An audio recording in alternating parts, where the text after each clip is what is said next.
to Scrappin with Sheri and project recipe number 33. Now, this project recipe is very unlike some of the others because there are only 2 pieces of paper to cut, and you've got the 2 backgrounds, and part of this is even matte, so there's not a whole lot of cutting to do at all. Let me show you what I'm going to be using. I have pulled this linen-y neutral color for my background. It's got the little baby diaper pins on the back, but I did like this neutral color here. I think, the more I look at it, I think, whoa, maybe I should use the back. But this paper I pulled from the Hanayagi, I think that's the way you say it, collection. It's a Japanese type collection with lots of florals and Japanese designs. It's got these fans on the back, which are really pretty. But I do love this with the different pinks in it. And then I pulled this dual tone pink.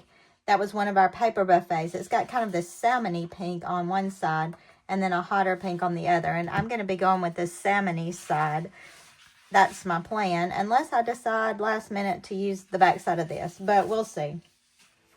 So when I look at this recipe, the first thing that I notice is this is what I want here and for this bigger section here. So when I look at those 2 pieces, this is the piece A and B, and these are both going to be punched. One is a 5 by 12, one is a 2 by 12, and you cut and then punch. Now this paper is not really directional, so that makes this a little bit easier for me. If you're working with the directional paper, you'll have to make sure that you punch on the correct side to make any kind of design go the right direction.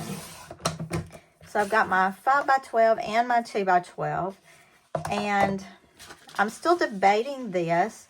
This should be about 5 inches, and I may be able to use it to do this over here. And I might just do that rather than pulling in the solid. We'll try it, see what it looks like. Y'all know what I say. It's just paper, right?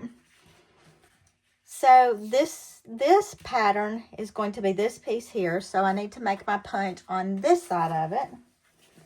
And for my punch, I'm going to be using the crochet scallop. This is one of our newer punches, scalloped crochet, one of our newer punches, but I sure do like the look of it, especially when I'm doing a girly page like I'm going to be doing today. And remember, because this is not definitely directional, it's not going to be a great big deal as to which way I cut anything. I've got paper stuck in there, something you need to always check, and I didn't check before I started. And I'm just covering the blue. There is a triangle, but I've discovered with this particular punch, a lot of times the triangle falls off when you're sliding and you don't actually get the triangle to match up. Now, it's doing pretty good right now, but there is a triangle to match up to get your design exactly right on this repetitive design. All right, we got that. Let's clean out all the residue there. And you can usually do that just by punching and dumping. So that's going to be on my left-hand page. And I need to do the other one to go on the right hand. And I am just lining this up with the black line on the front. I couldn't really see it exactly. And because of that, what you're seeing is I have a little piece right there that's not punched exactly. But I can go back and fix that as well. I don't know how many of you have this punch, but I am discovering that because of the intricacy of it, I often have pieces that are catching in it, and I have to be really gentle with this punch. It is one of my favorites, but it does catch little paper scraps inside there pretty frequently that I have to empty out so I can move on. And I don't know if you're discovering that as well, but a lot of times if you're using a thinner paper, it's actually easier to double that thin paper before you cut. It gives a little more stability inside the punch, and it doesn't seem to catch quite as much when you do that. Now, I did say I've got the edge there, and I'm just going to feed that back into this other side, kind of feeding backwards, still covering the blue. And I'm just going to get that little edge off there. All right. And you can tell I've got some pieces that are just hanging. And there again, I think it's because it's this thinner paper. Now we're going to do one more of these, and then I'll see if I like it or not. And this one is directional, so I'm making sure the fans go up. This is the piece that's going here. So I'm going to keep those fans going in the upward direction. And I can feel paper inside this once again, right there.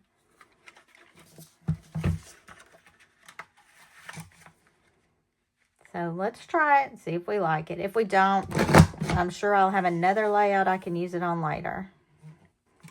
And you may notice I'm kind of sliding my paper down and over rather than just going side to side. And sometimes that will help it not catch. All right, that's a pretty look. And still I can feel hankies on the back of this.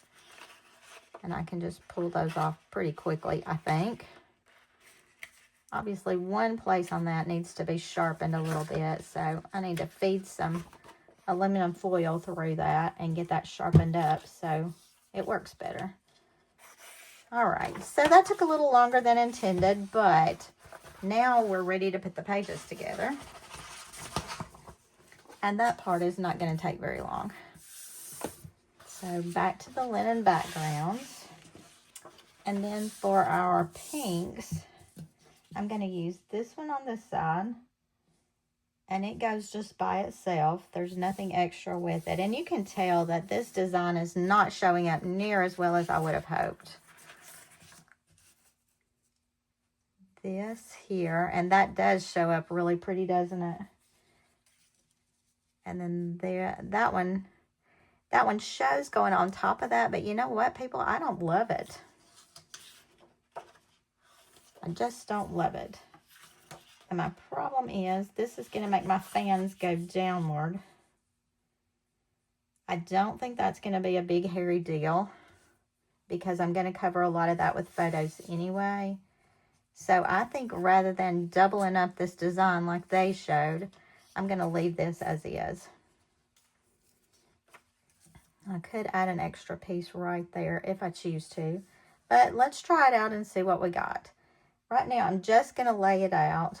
We'll leave this off because that's not part of the original design. So let me show you what we do have. We've got this wider border here. We're going to put some photos here. And then they've got two borders there. That would look much prettier with contrasting and not such a heavy pattern. But let me pull my pictures and see what we got.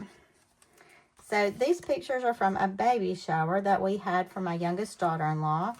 She's expecting my third grandchild in September. So one of my aunts gave her a baby shower, and we've got lots of pictures from that. I did develop the pictures pretty much according to the size that it suggested. It's a good way to get lots of pictures in, and I'm not wild about my pictures, mainly because something went crazy in my camera settings.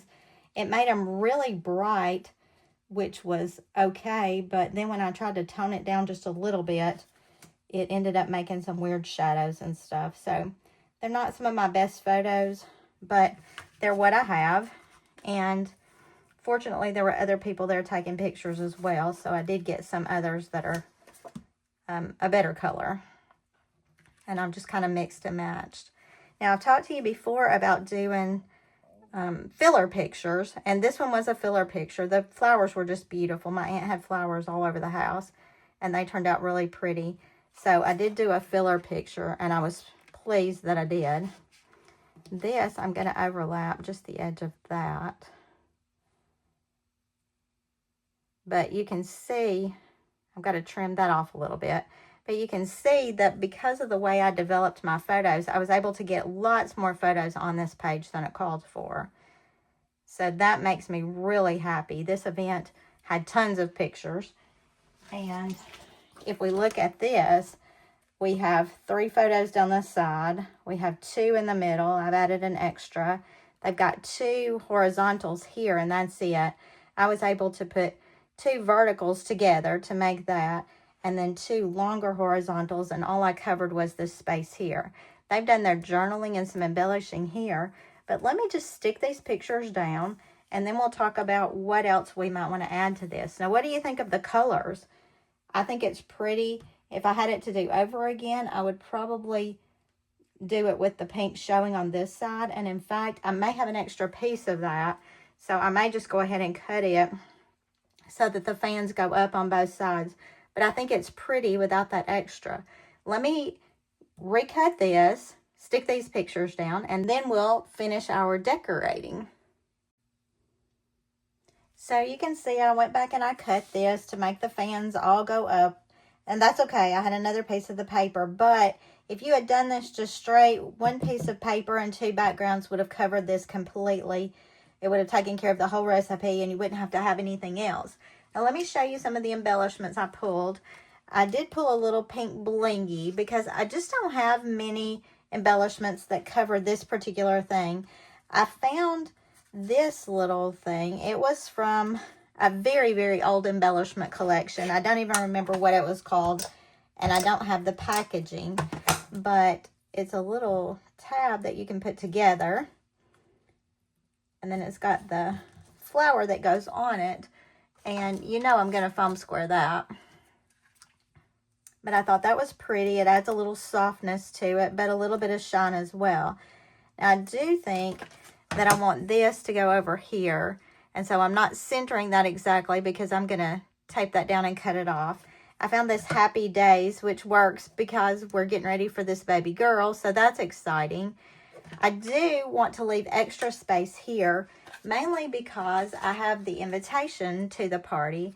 And I think what I'm going to do is attach it so that it's right here. And it'll cover up that picture of her with my granddaughter, her niece. But you can always flip it up and look at that. So I'm not too worried about that. And let me see. Oh, this green flower. I just felt like we needed something over here, but I wasn't sure what. And I think that green flower just pulls in a little bit of color without being too much.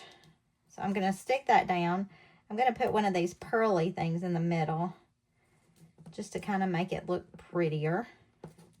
Now, these do stick up pretty tall. So if that bothers you in your books, you may not want to add that. But let me go ahead and cut this one down. I'm going to cut that with my trimmer. And just as a reminder, wow, I got that crooked. Just as a reminder, when you're sticking things 3 on a side like that, start with your top and bottom and then split the difference with the middle one. That makes things a lot more aligned. And that made things a lot easier. But you can see how many pictures I'm actually getting on this page just because of the way I developed them. That is one thing that I tell people over and over is very exciting to me about developing my own photos, is the fact that I can do them exactly how I want to.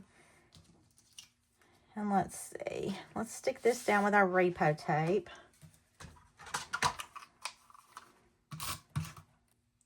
I'm just going to kind of split the difference top and bottom there somewhat.